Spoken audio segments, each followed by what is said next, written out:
DC's still figuring stuff out, and this is very much the fruit of that lack of writing, the lack of leadership, Direction. the lack of direction. Yeah, that's happening. We're still feeling that. So unless you have some sympathy or grace for that, you will likely, as a comic fan, as a DC hopeful fan, be disappointed. So that you have to kind of temper a little bit.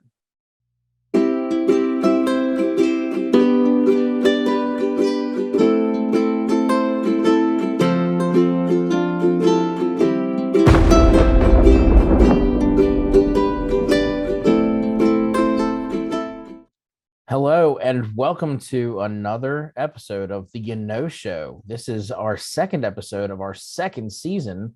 You'd think that means something special, but I mean, it doesn't.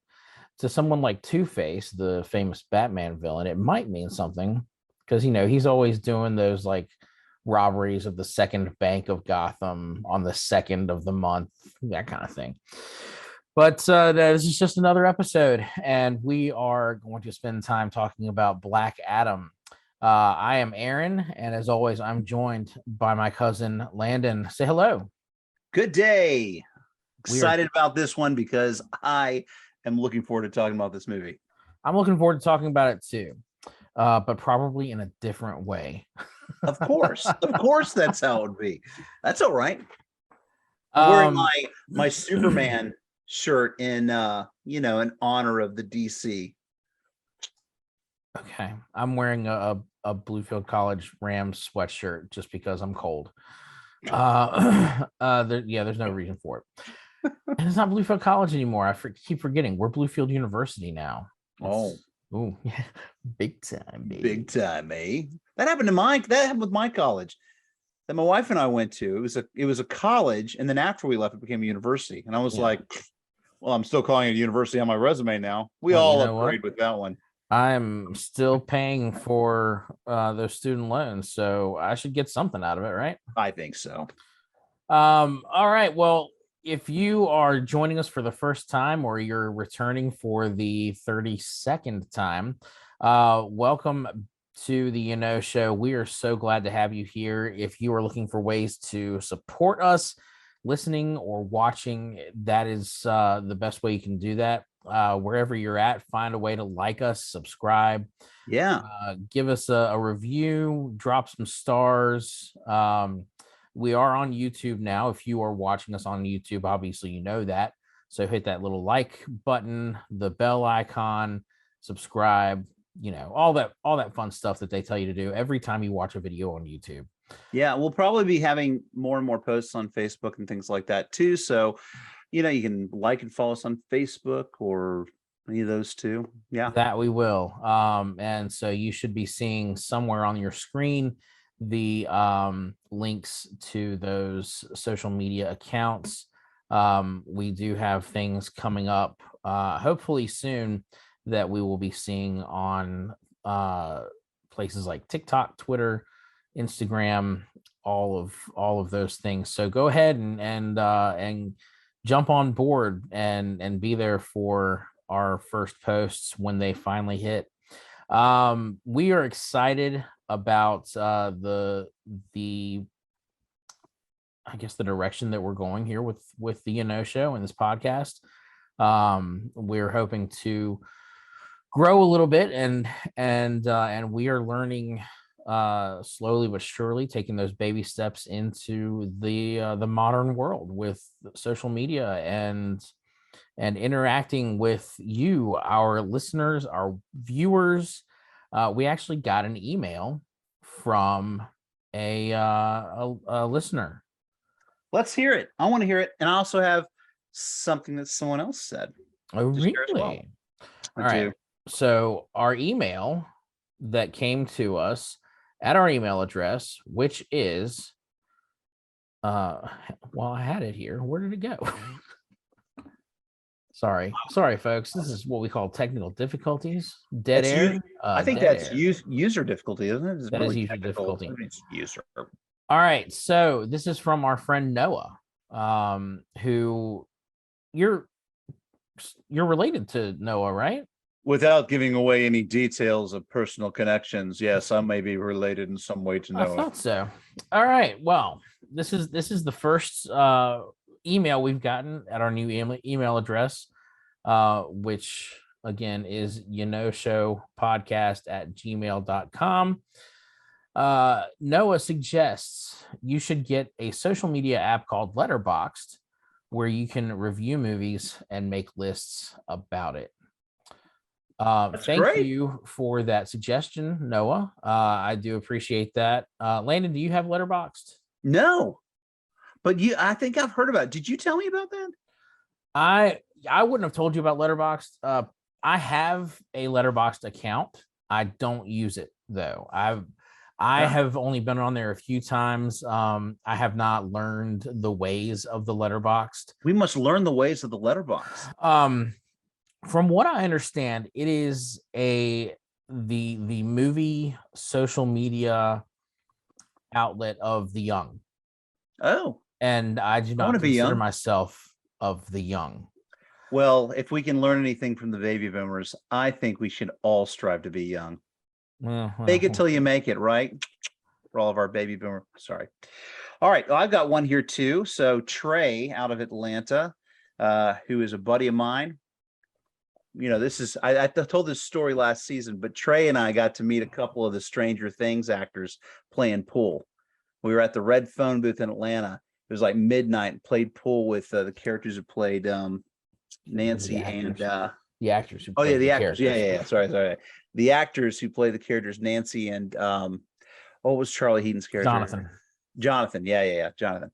Anyway, so Trey had commented, he said, "Love the podcast. You, sir, are a verbal ninja of audio charcuterie." And so that is a little joke between us about the use of the word charcuterie in many different ways, largely because I formally said it without knowing what it meant. I do know what it means now, but I'm sales, so you just fake it till you make it. Hey, you know those things, the carabiner that, when you're hiking, they latch on to the rope and yeah. I had a friend who mispronounced that, and he could have sworn it was pronounced carabiner. The carabiner. I would have done that. That's something I would have done. But the key is to land confidently on it. Oh yeah. Of course, I was using charcuterie like it was an adjective. I was like being like, how charcuterie of you, and then people look at me and be like, that's not the one. That's way, you can't even fake that one, man. It's a big joke in Atlanta about Landon's. Oh, that's the joke they're telling on the streets of Atlanta these days, huh? Down in the ATL, right. they're tagging walls. Charcuterie used incorrectly by Landon. Landon the loser. What a joke. All right, let's get into this. All right, so yes, we are talking about Black Adam. This movie came out last week. So by the time this podcast a week and a half hits, it will have been out for about a week and a half. As of the weekend, it is still number one at the box office. However, I did hear that it had a 63% drop in box office returns. So it hadn't made its money back, but that's not a good sign. No, it's not a good sign. No. So word of mouth for this movie has not been great. And that's just after the first week. So next week, I expect it to still be in the top 5, but probably not number 1. Right. And it's not like it's got like a lot to go against that's like headliner, you know what I mean? That's part of it too, I don't think anything big opened this weekend, did it?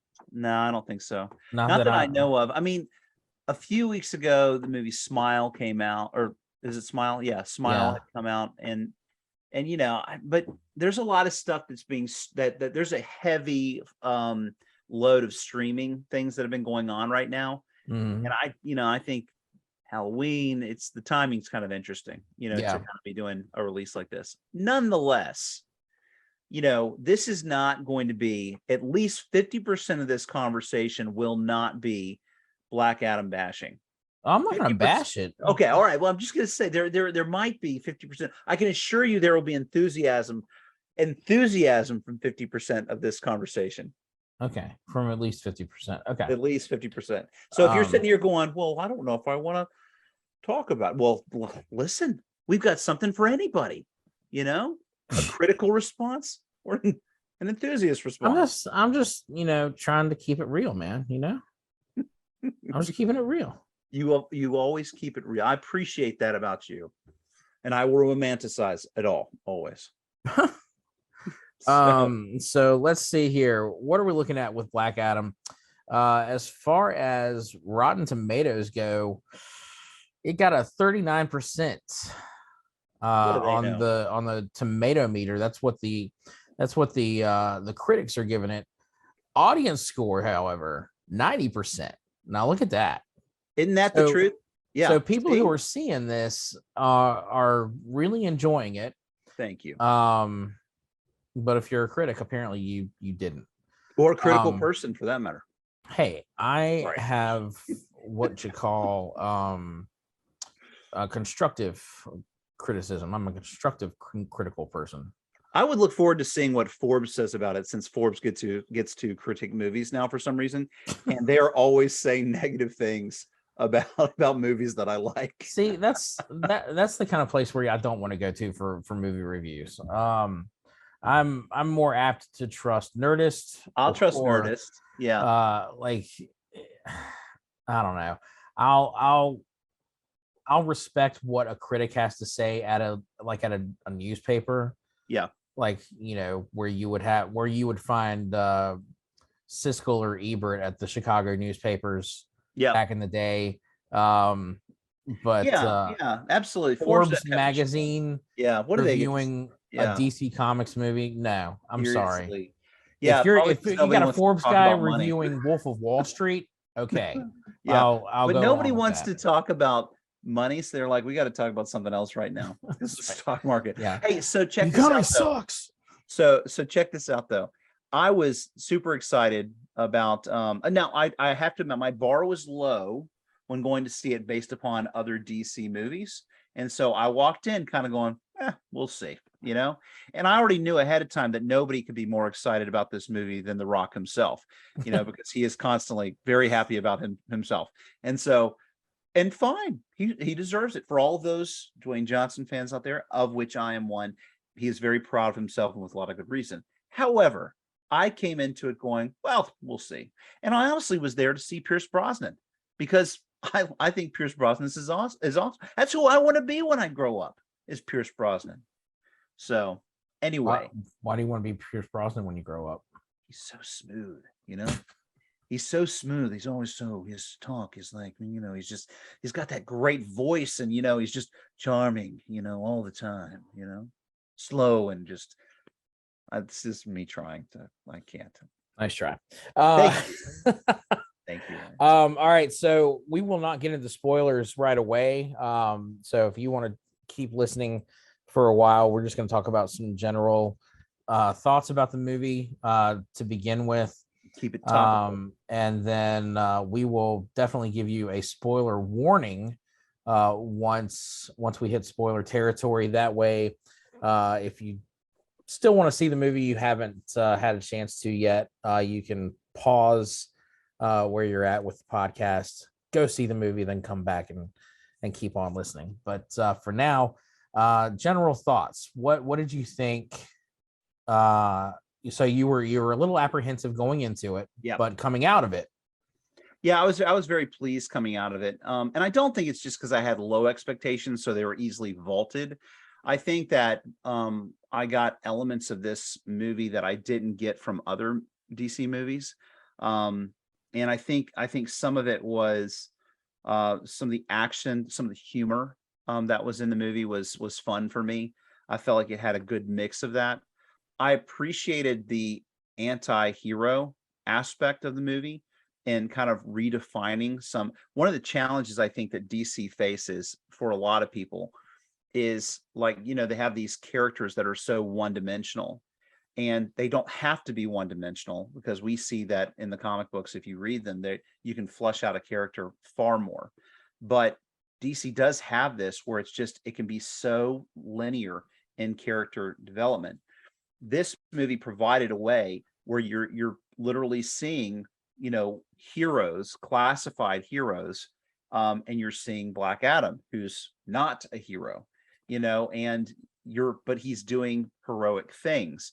And so this movie, without giving away too much in this description here, allowed DC the opportunity to be able to branch and expand on how versatile characters can be in a way that Marvel has achieved greatly, but DC has not achieved greatly.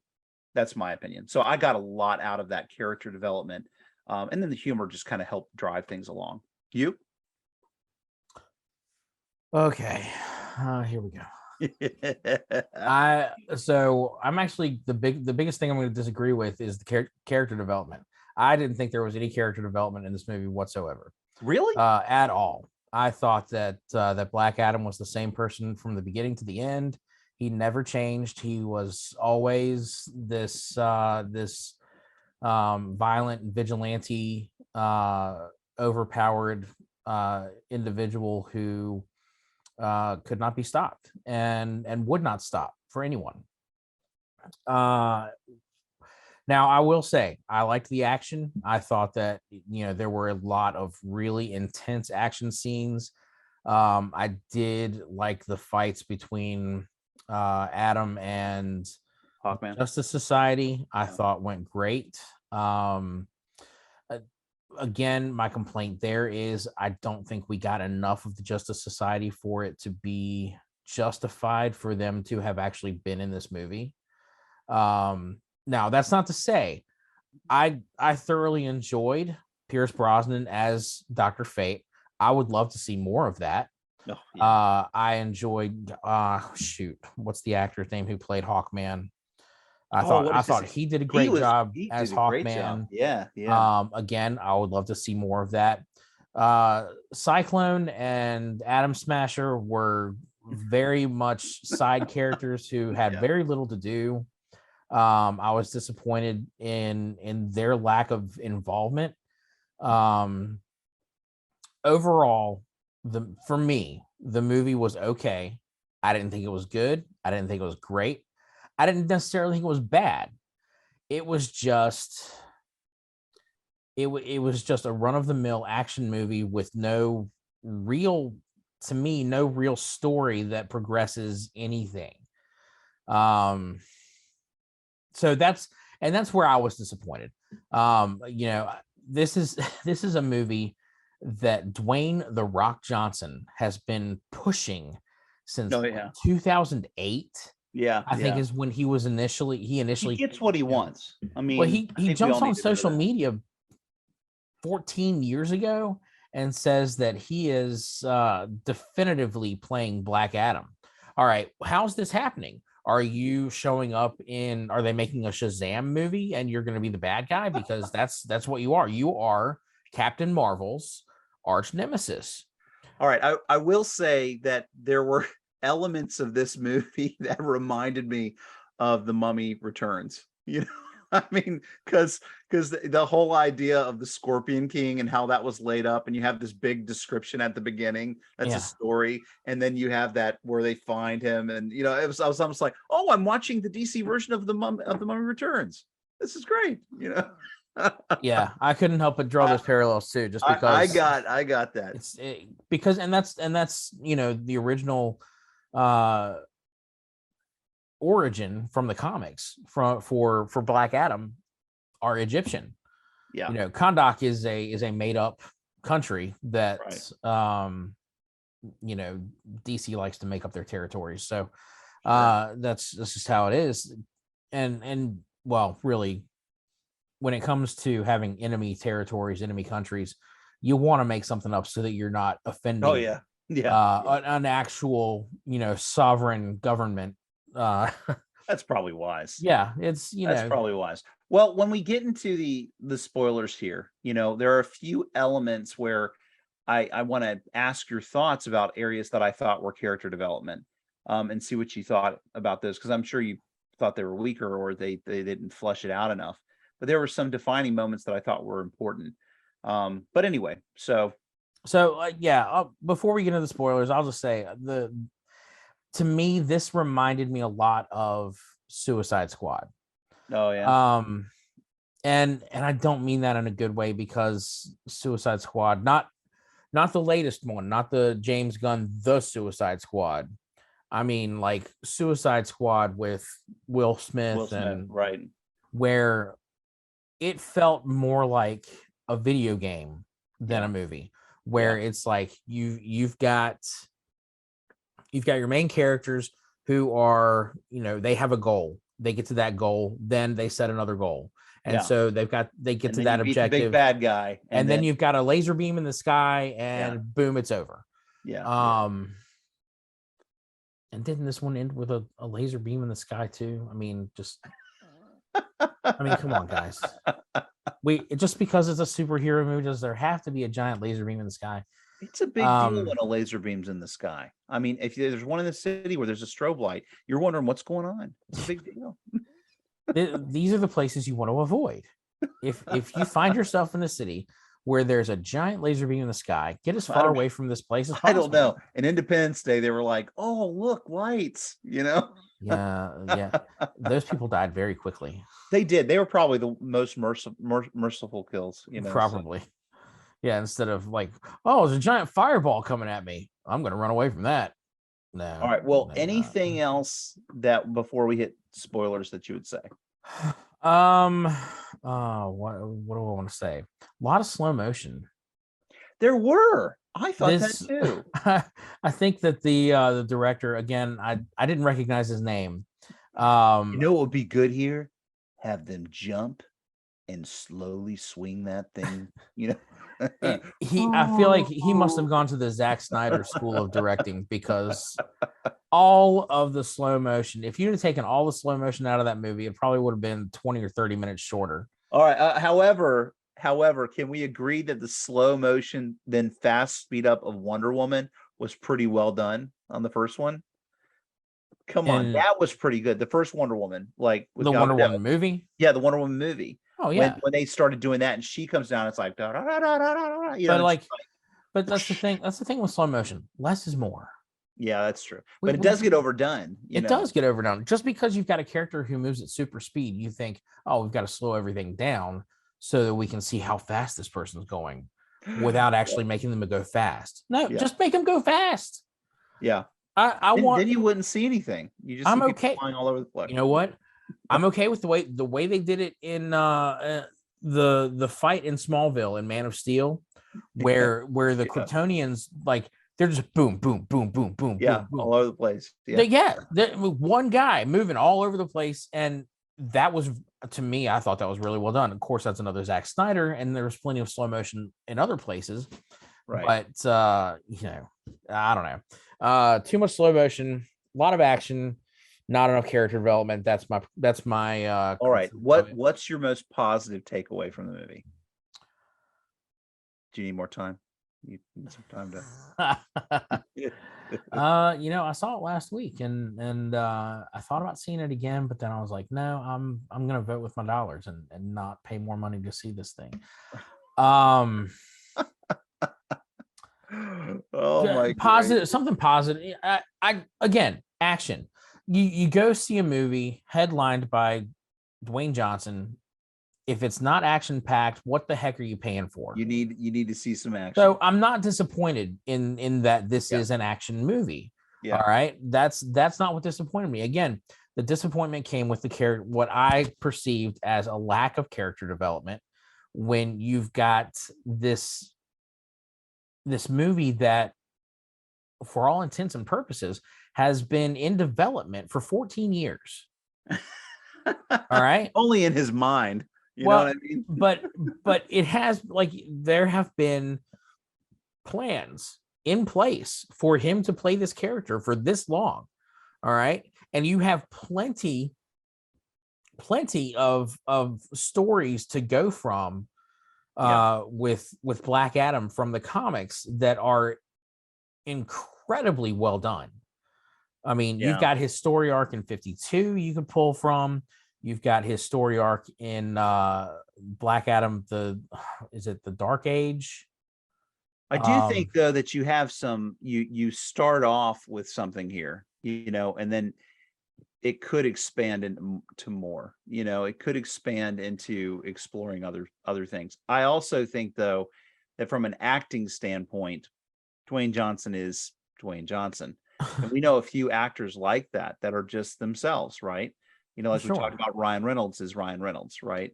And so it's just, I mean, sometimes that's what you're getting.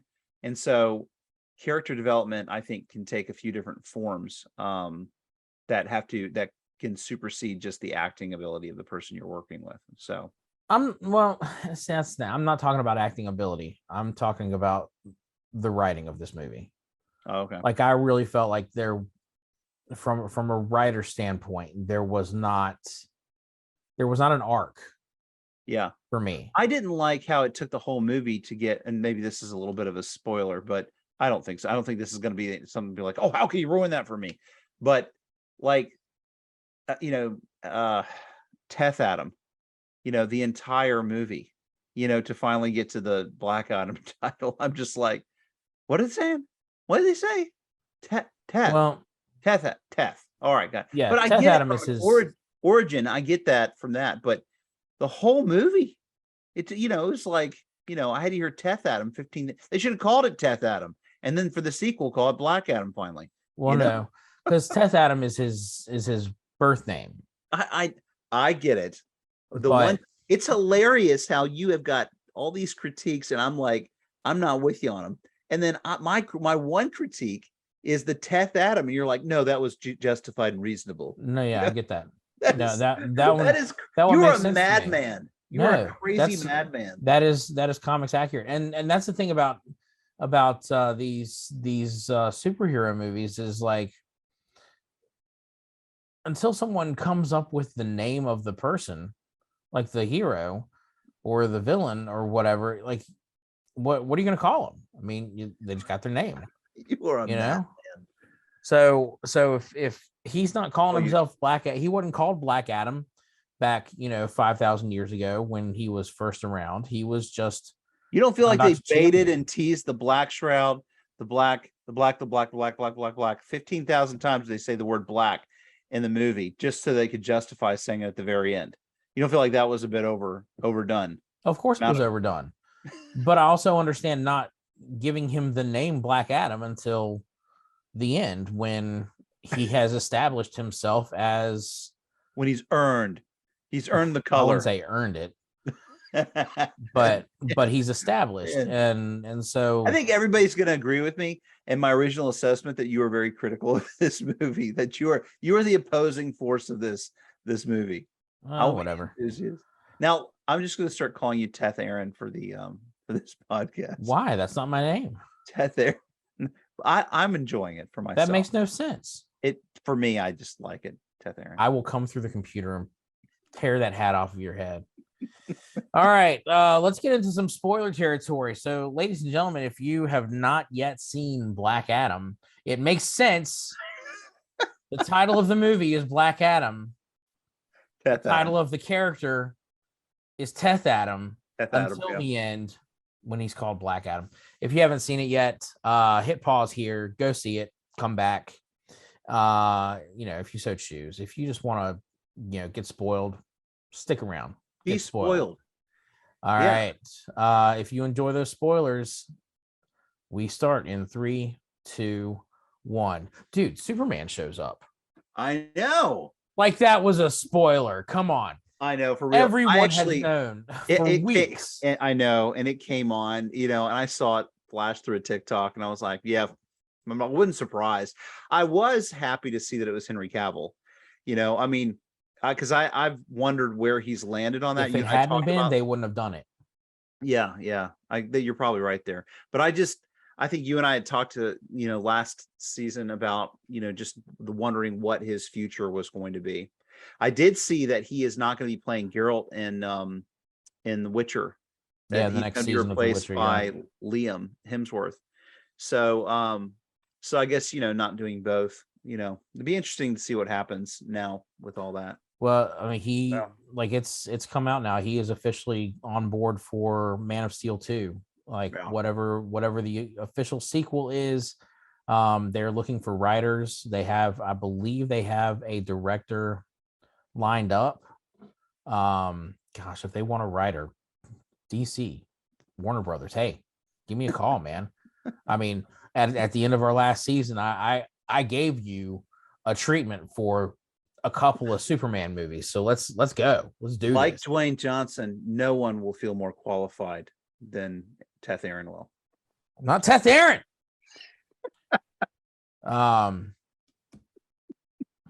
Anyway, yeah, so Superman's back.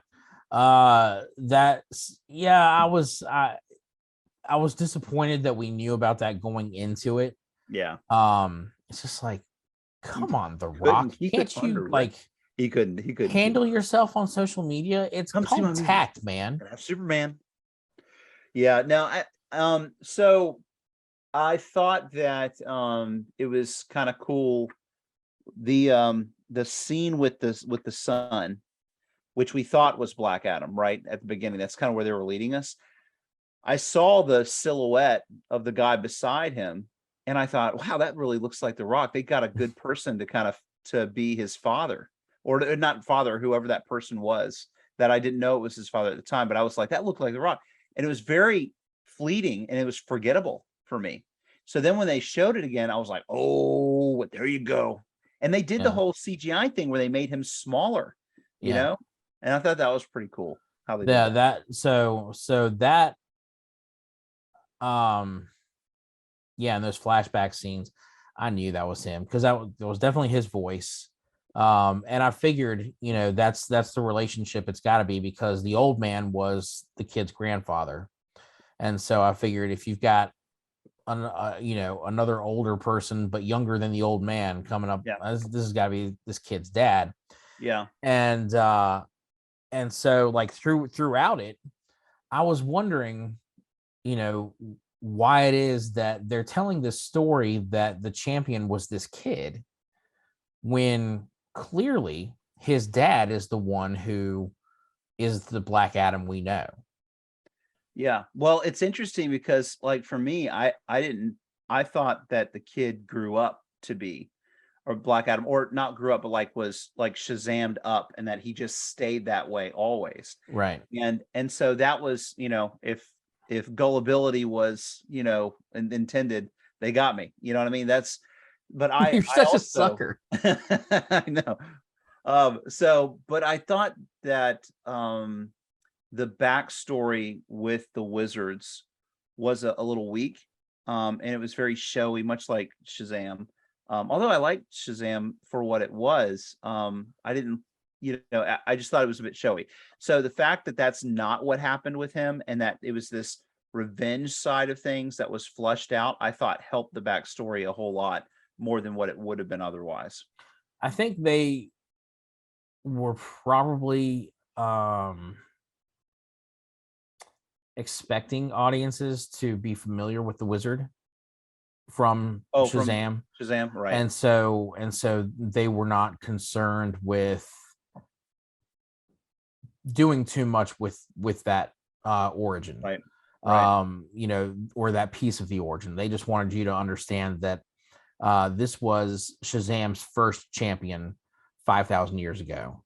Yeah. And the reason he was chosen was to fight I guess what eventually becomes like the antithesis of Shazam, with was it Sabak? Yeah. The demon and the crown. Crown, yeah. So that part of the origin I thought was I thought it could have been fleshed out more, but I get why they didn't, because you're trying to have this shared universe, and so they want us to just know that the wizard from Shazam is the same wizard that we see in Black Adam, and that we sort of got a piece of Black Adam's origin story in Shazam. Right, because it's the same type of exposure to that happening, well, not just that, but like he actually tells the story. You're talking about in Shazam when he tells originally. Yeah. Yeah, he says that we had a champion who I can't remember how they put it. It's And been a at the while since I've time, we're seen looking at it and Shazam. we're just kind of going, throwback. You know what I mean? Yeah, It's like just like almost like a Easter egg. You know what I mean? A little bit yeah, of something like that. that's And exactly what it that's was. kind of Just all it setting up was. Black Adam. Yeah. Well, it's interesting too. Like there were some things that were pretty obvious, like the friend being betraying. You know, from Oh the yeah, second he was punched, that was pretty expected that he was a bad guy. So that wasn't, I'm glad they didn't try to make that go longer. But there were some surprising elements, like the brother getting shot in the kitchen. There were things like that were just, and even the killing that Black Adam did, it was just very, very much like unapologetically kill anybody, you know? so I was never surprised when Adam killed anybody, simply because that's his character in the comics. Yeah. I specifically, I will, every time I think about Black Adam, the first panel of any comic book that comes to mind is, I don't know if it's the first issue of 52 or if it's the second issue. It's early on in the 52 series where Black Adam uh captures a D-list villain, and in front of all the media takes him up into the sky and literally rips the man in half. And that is just, that's him showing the world what happens to you if you try to come to Kahndaq while I sit on the throne. Yeah. He's like, I'm not having it. Yeah. And so that's the kind of hero he intends to be. He shows no mercy. Yeah. He is just who he is, and like you said, it's unapologetic. Yeah. And so that's the part, again, I fully am on board with that version of Black Adam. Now, what I would love to see, if they do continue on with Black Adam in this storyline, if he gets a sequel, which is unlikely based on the box office returns at this point. But I would like to see a sequel, because there's, like I said, there's so much more you can do with this character. Yeah. Than have him be a one-note anti-hero who just blows stuff up and takes down everyone in his path, again, without mercy, because they've already introduced characters that he cares about. All right. Yeah. And these are characters in the comics that he grows to care about and falls in love with. So Adriana, in the comics, the boy is not her son. It's, in the comics, the boy is her younger brother. I was gonna say, I think it was her younger brother, right? Yeah. Yeah. But in the comics, they both are granted powers by Black Adam. She becomes Isis, he becomes Osiris, and they basically form their version of the Marvel family. Yeah. And it's tragic the way that story goes. But I don't think that's, I knew about her and the boy, but I don't think I ever read the fullness of the storyline, what happened. But I mean, it obviously is, he is, in this, I get what you're saying about the one-dimensional side of the Rock and the character just as a killing machine.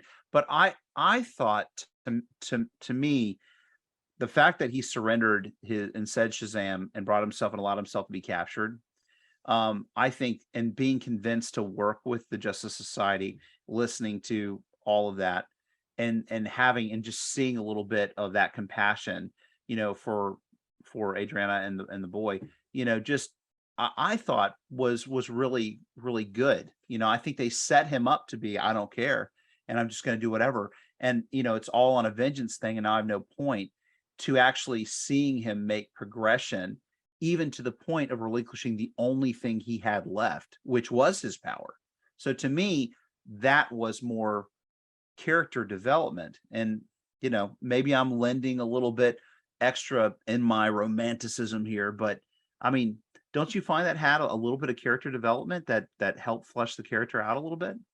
Yes, but then it was undone immediately when Dr. Fate released him from the Suicide Squad prison and needed him back to stop Sabak.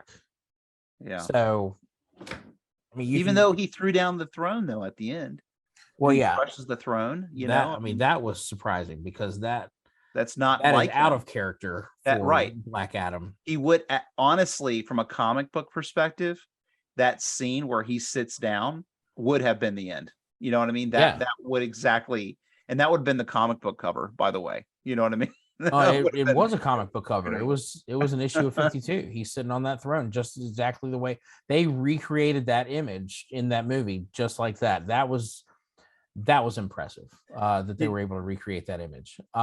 did you laugh though at how much destruction went on in that apartment without the building falling down?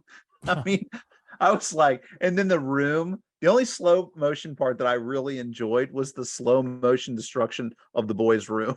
With all the like the Superman and the Batman and the little figures flying all over the place. I thought that was pretty funny. I think the only thing that really, well, now that I look back on it, I can look back and say really made me laugh was because I was thinking it too. Every time Adam shows up anywhere, he bursts through a wall. Dude, there's a door right there. I know. I'm like, come on. And then when somebody pointed out, did they not have doors in your time? uh This so is yeah. That was some funny moments. I mean, um, I thought Pierce Brosnan did a great job as Dr. Fate. Obviously the hard part about Pierce Brosnan is his greatest thing that I like about him. Again, he's so suave and smooth and charming. My impression of Dr. Fate, although I think that Pierce Brosnan, nabbed just the fact that the Justice Society is just more refined anyway, right? Unlike the JLA, you know what I mean, where you have all these different characters. That this Justice Society, I mean, that side of was always more aristocratic, and I love that about it. But Dr. Fate was a bit crazy, you know, and and Pierce Brosnan doesn't pull off crazy because he's so smooth, as much as I think he tried, but just the madness that goes with what the character has to deal with being Dr. Fate is Wearing the helmet of fate, yeah. yeah, is messes with you in such a huge way. In fact, I'd even say that the CW pulled off showing that better than Pierce Brosnan did. Although it's a small critique because I really like him a lot. Um yeah, like I said, I said earlier, I really liked Pierce Brosnan and having him as Dr. Fate. Yeah, he played a very different kind of Dr. Fate than what I think we are used to in comics and in a lot of other media. Because there always has been this element of uh you've got that duality with Dr. Fate where the person inside the helmet is Kent Nelson, but the helmet is not just a helmet. The helmet is the consciousness of a being called Nabu. And is it Nabu? I don't know. NABU? I can't remember. Um, I think it is. But anyway, that, I mean, part's not important. The important thing is that it's a separate entity that's in Yeah, there with him and fighting for control of this body that it has now that it's wearing the helmet. yeah, And so when fate takes over, uh there's no guarantee that whoever is wearing the helmet is going to get their life back. right, right. And we're seeing an older, seasoned, and even mentoring Kent here. You know what I mean? And that's how it was set up. And so there was a lot of mentoring and coaching vibes going out throughout the whole thing, even from him working with Carter and and Adam Smasher, just this whole vibe. and I think he pulled that off really great. I also love the times that he was so chill about the destruction going on around him. And even so, and he phased into the next, he like moved and phased himself just to get out of the way. And he's just like, yeah, Yeah. I thought that was pretty funny, you know? I don't know. And again, I did enjoy the stuff with the Justice Society, but at the same time, wish that it hadn't been the Justice Society Well, it was because weird too, right? Because of Cyclone and Atom Smasher. It's almost like you got two newbies, or you not almost like you did. You got two newbies where you could have just had one. They could have had a more seasoned, robust third character to be on that team, that would have helped balance and be a little bit more, right? And I don't think Cyclone was that. Atom Smasher was absolutely the noob, more than her, but still, it just it was unnecessary to have two Ezra Millers. You know what I mean? I mean, like that's how Ezra Miller as the Flash was in Justice League, right? So it's just I don't know. I didn't need two of those. You know what I mean? You know? I I don't know. I honestly, I again would have just rather. I mean, I don't know how I would have done it. I mean, you've got to bring Well, in somebody to try to stop Black Adam. who But else as would you far have as picked from the Justice Society? oh, Wasn't Green geez. Arrow in the Justice Society at one point? I mean, all of the major heroes were back in the 40s. I mean, Yeah. even Superman and Batman were, but that's Earth 2. I mean, at some point when you're talking about the modern Justice Society, you've got those legacy characters like the original Flash, the original Green Lantern, um, Who's that one that looks like Black Panther? What was his name? Wildcat. Wildcat, but you couldn't do him, right? Because of Black Panther, I suppose, in Marvel. But Well, Wildcat's just a regular guy. He's just a boxer in a right. cat costume. But wasn't he on the Justice Society? He was. Yeah. You had Hourman. You had Our man. Starman. Yeah. Um, I just would have done I might have chosen to have a third season character on there. I don't know, but like I said, my whole problem with the Justice Society being involved is that we only got a glimpse of, like you were pointing out, you had that mentor role that was being played by Dr. Fate with, not just Hawkman, where they obviously have been friends for many years, but bringing in Cyclone and Atom Smasher under their wings, Hawkman. But we didn't get enough of that. Like I feel like there could have been more, and it almost makes me wish there had been a Justice Society movie before Black Adam, because why do we care about these characters coming in to Kahndaq to take down Black Adam for what?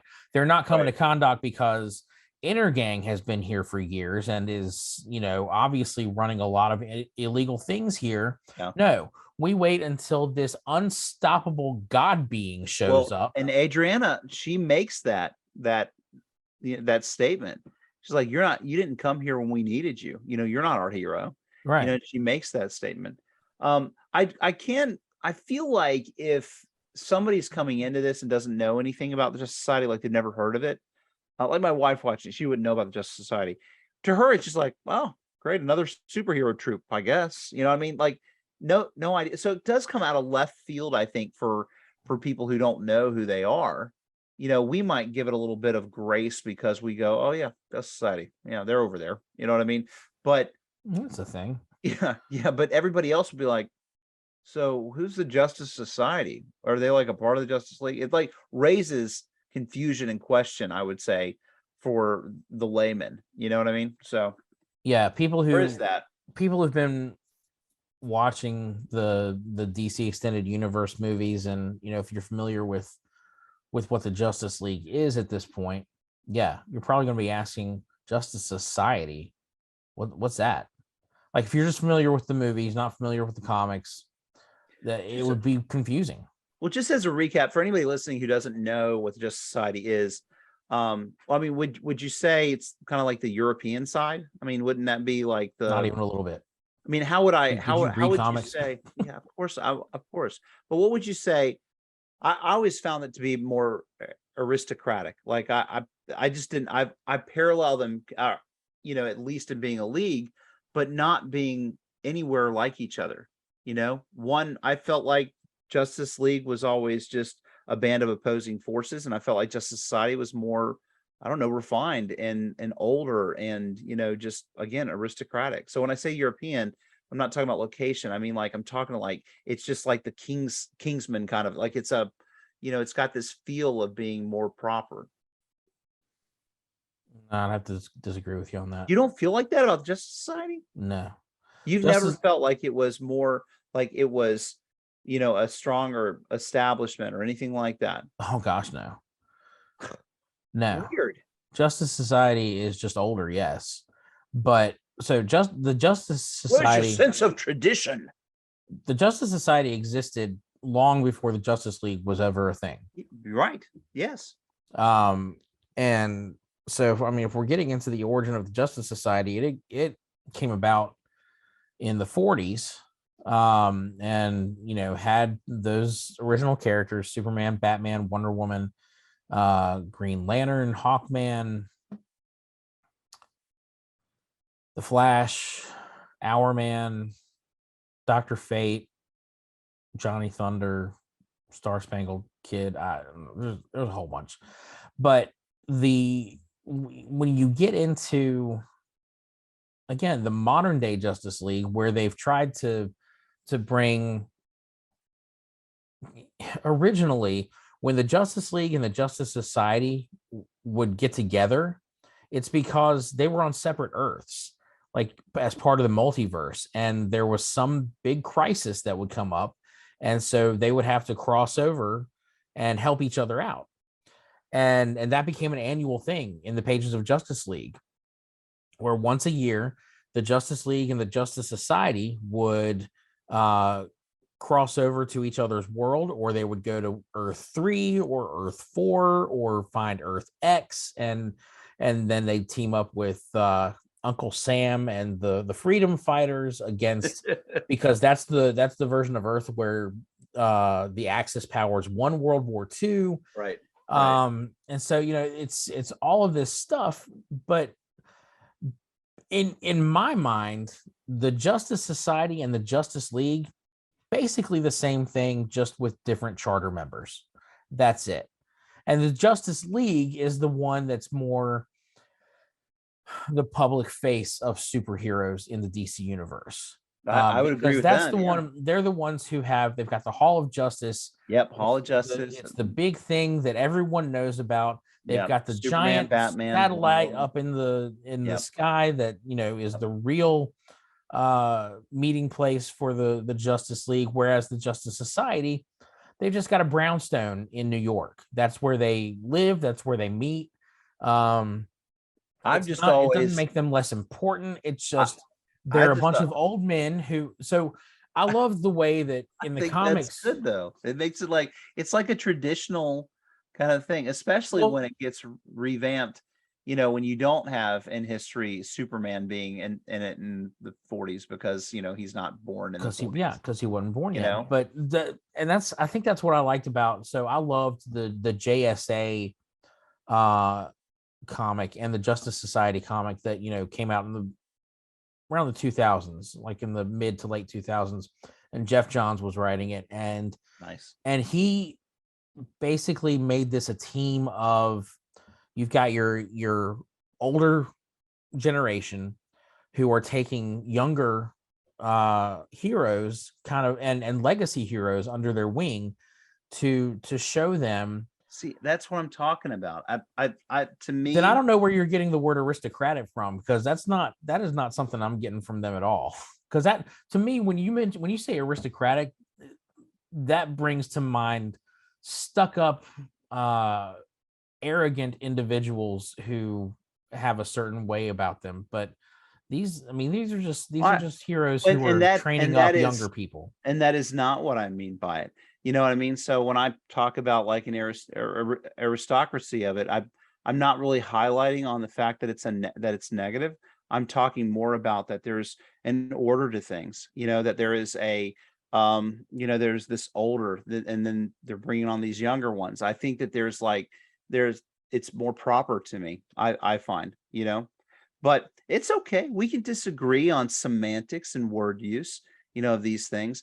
I value the JSA, and I really did like the JSA. I'm glad the JSA was in the movie.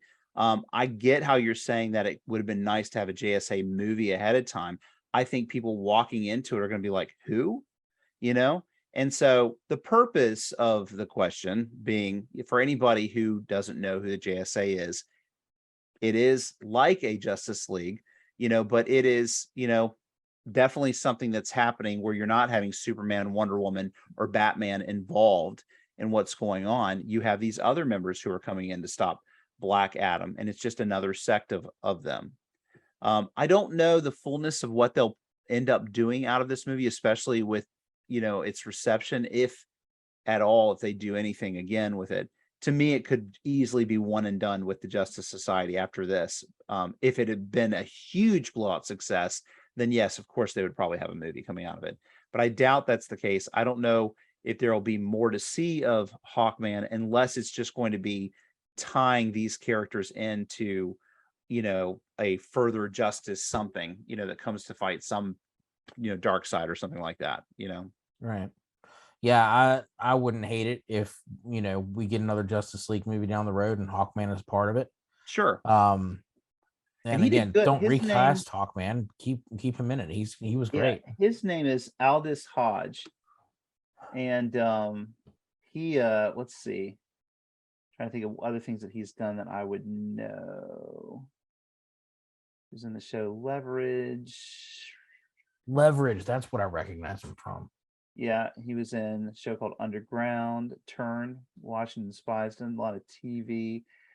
He was in an episode of Walking Dead, but a lot of Leverage. I guess Leverage is his one that he's most well known for. He was in Friday Night Lights, so people might know him as the character Voodoo in that one. But anyway, I thought he did a great job. I mean, he's a great actor. So yeah, I really liked him as Hawkman. So I wouldn't be mad about it if he somehow came back for a Justice League sequel at some point down the road. Now, where do you see this going? Like, I know we've got a Shazam movie coming out is it March? yeah. Fury of the Gods. Do you think that we're going to get a cameo from Black Adam? Like a post credits kind of thing? Yeah, I'm not really excited about the Shazam 2. I don't know.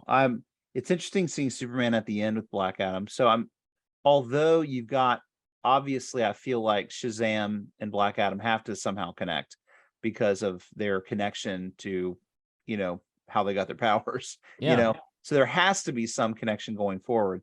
But to me, I'm far more intrigued with Black Adam and Superman going head to head. Though I don't need a Superman versus Batman type of head to head. Don't really need that. But, it would be interesting to see them all be together, in something, together. But what do you think? Do you think they're going to independently do things with them?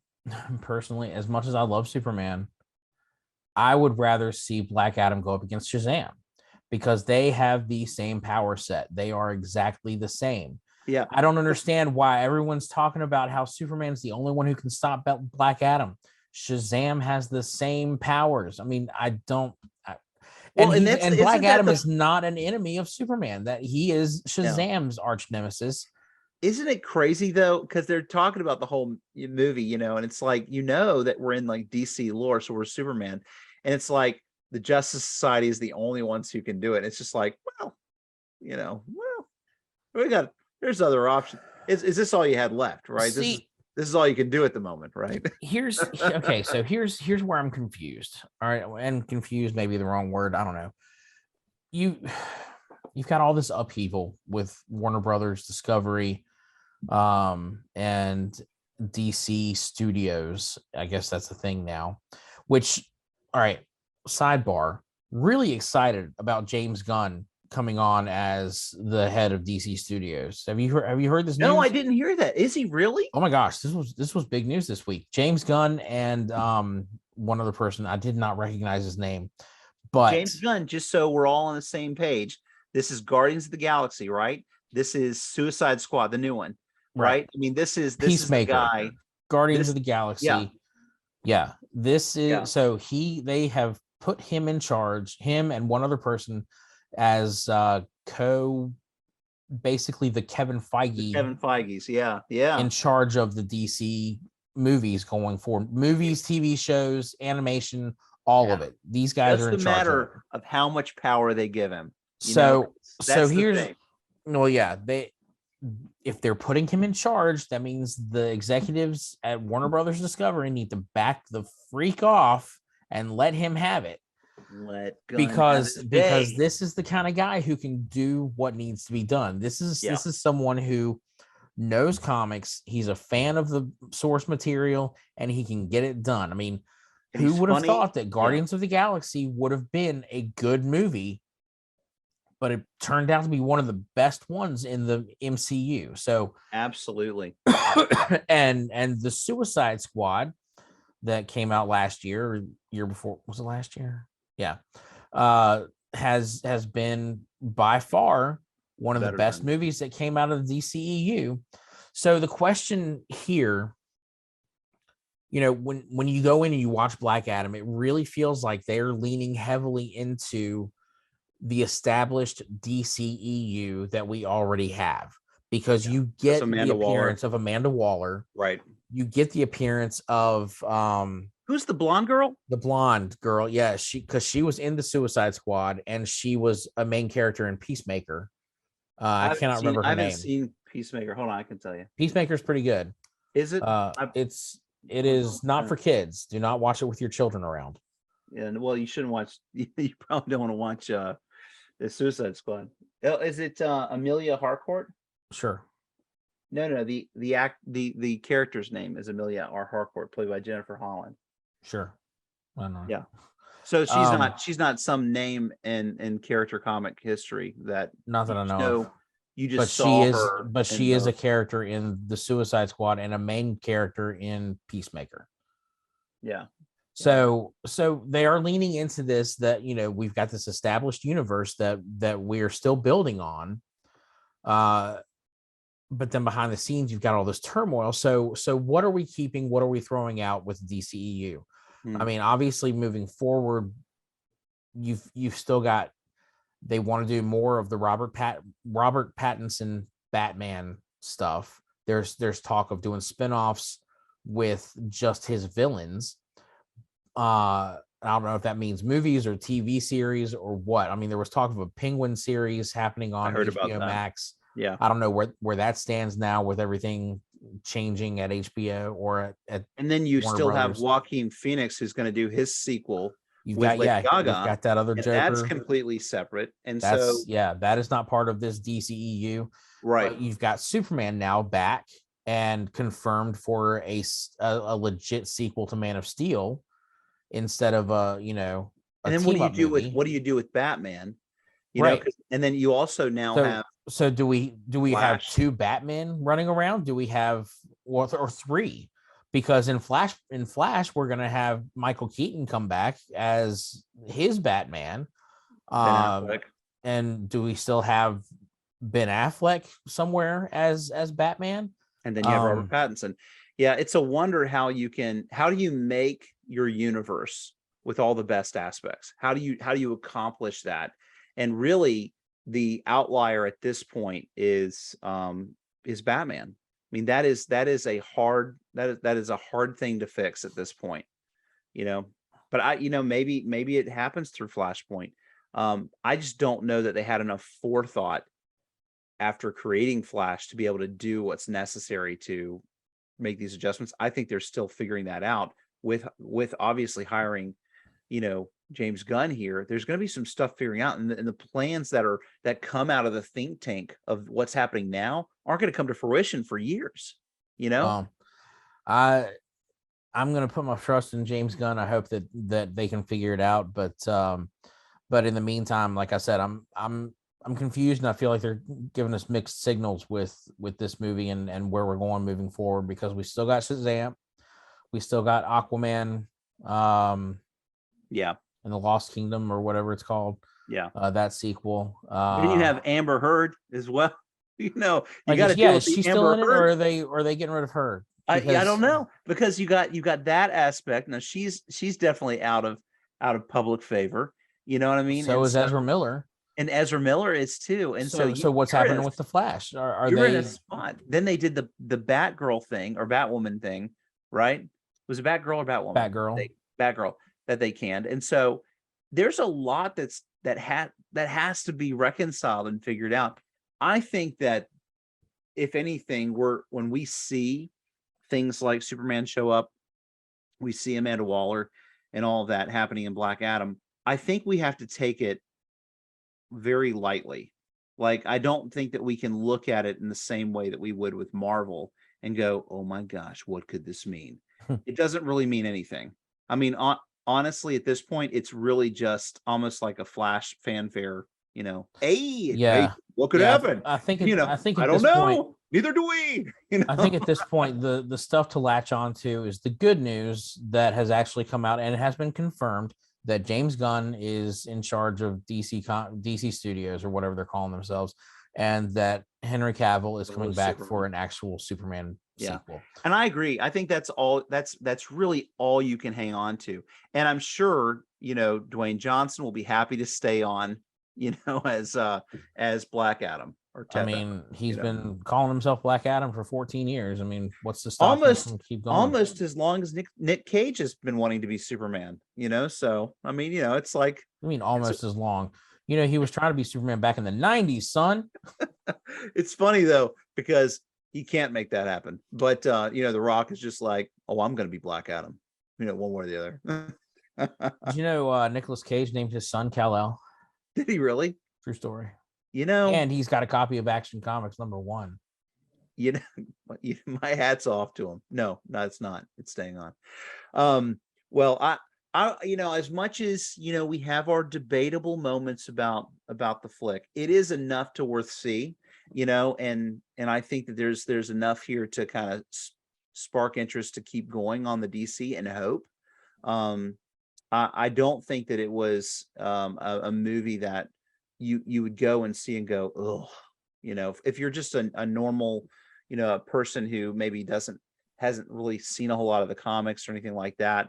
If you just want to go see a movie with The Rock in it, who's just, it's action-packed movie, and you got a plot and you got some redemption, go. Then it's a good movie to see. It's a good movie to take your kids to.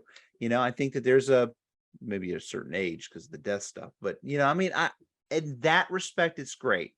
But if you get into the fine tuning, there can be a lot of critics that will give it a hard time, because they're, DC's still figuring stuff out. And this is very much the fruit of that lack of writing, the lack of leadership, the lack of direction. Yeah, that's happening. We're still feeling that.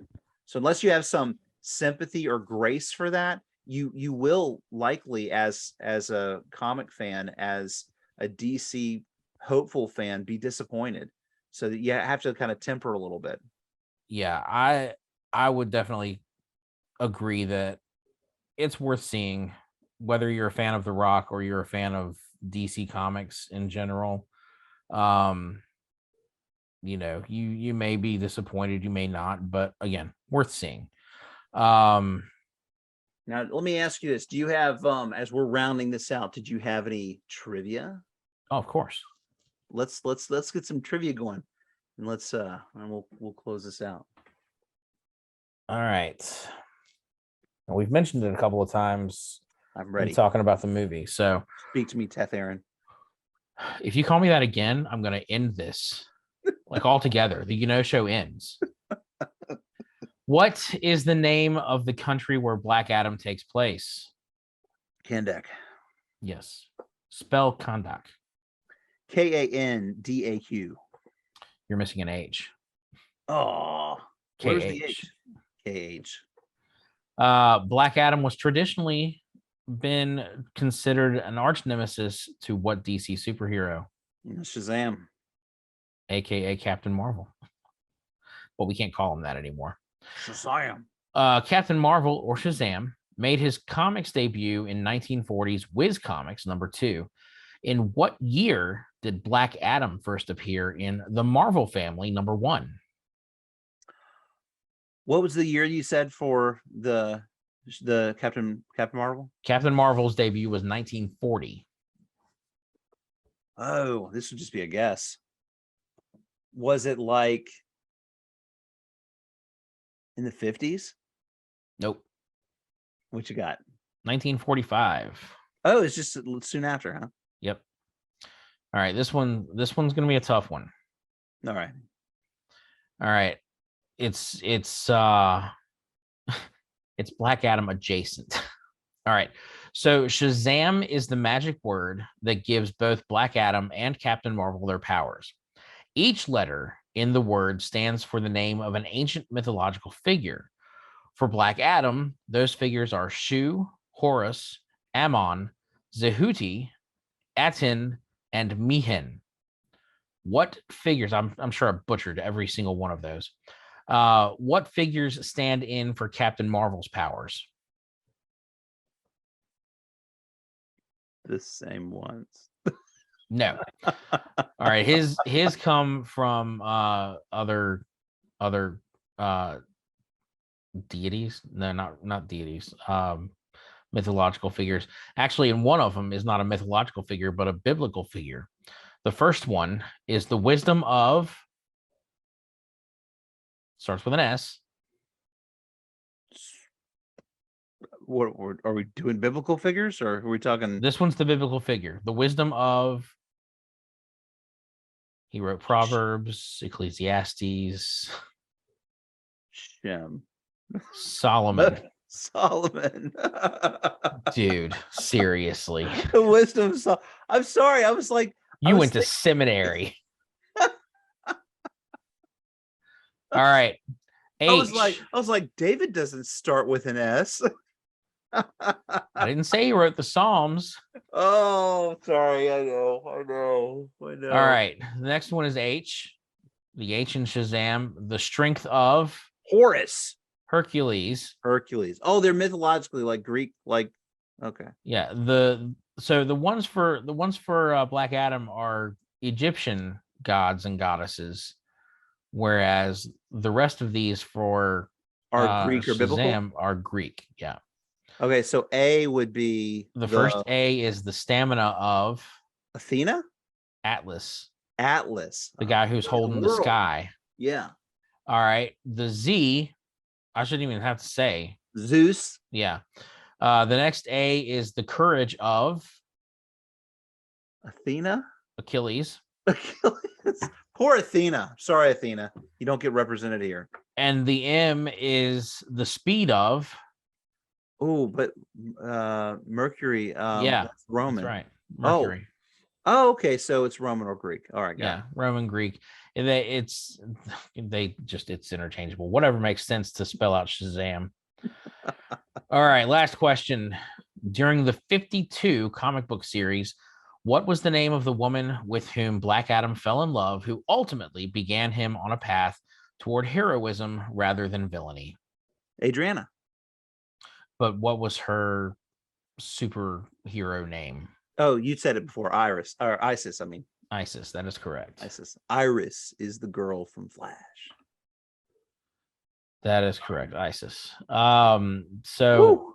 Like I said, I would like to see. I would like to see the story of Black Adam continued, because they did introduce Adriana and Ammon, who in the comics become Isis and Osiris, to have that Black Marvel family, and because that storyline is so compelling, it's tragic, and she in 52, she convinces him that his brand of justice is overkill, literally. But then when she and Osiris are killed, her dying breath is, "I was wrong. Your brand of justice works. Avenge us." Oh, Killed and them so that's all. what he does. Like he goes into the country next door and like kills 2 million people. That'll do it. So good story. Anyway, if you have been enjoying this podcast and listening or watching, To our banter. thank you for sticking with us. And I definitely recommend go back, find some of those comic stories, find 52, which isn't just Black Adam's story, it's the whole DC universe story in the aftermath of what is known as Infinite Crisis. It takes place during a year when Superman, Batman, and Wonder Woman are basically on hiatus. Then there's also Black Adam, the Dark Age, which tells Black Adam's story following 52. It's actually really good. So check those out. You can find those, I'm sure, on Comixology or DC Universe Infinite or whatever they're calling themselves these days. You might be able to find them on Amazon too. I don't know. Landon, anything you got to say? No, I think we covered it. A lot of different perspectives on it, and kind of flushed it out good. It's something there for the critic or the enthusiast. I think let's see, what do we got going next week? Next week we are going old school with Labyrinth. The movie Labyrinth. Oh, David Bowie, Jennifer Connelly, Hoggle. Yes. Sir Didymus. One thing that I believe is wrong with our kids today is that we don't have enough parents scaring their children into believing that the Goblin King is going to come get them if they're naughty. I've scared my children to this. I've done my parental job. There you go. All right, guys, come back next week for our discussion on the 1986 classic Labyrinth. We are going to just dive right into that. We're gonna sing Dance Magic Dance together. We might sing Dance Magic Dance. I'm not signed on for that, but we will heavily critique the scene with the puppets that lose their heads. I hate that scene. Worst scene ever. Worst. The worst. We're going to talk about that. But the rest of the movie's great. Yes. All right. So again, if you want to support the channel, support the podcast, keep listening. Tell your friends. Tell your family. We would love to keep listening. Send your suggestions and comments, and even threats to our email. Find us on social media. You won't like it. Don't do that. Doing it again. I would say. What did I say? One more time, and that's it. I was encouraging. So sorry, folks. This is the last time you get to see us or hear us on the show. Maybe we'll be back next week for Labyrinth. I don't know anymore. All right. Well, it's been great. I've enjoyed this debate. Please have a great whatever it is, wherever you are. Bye, everybody.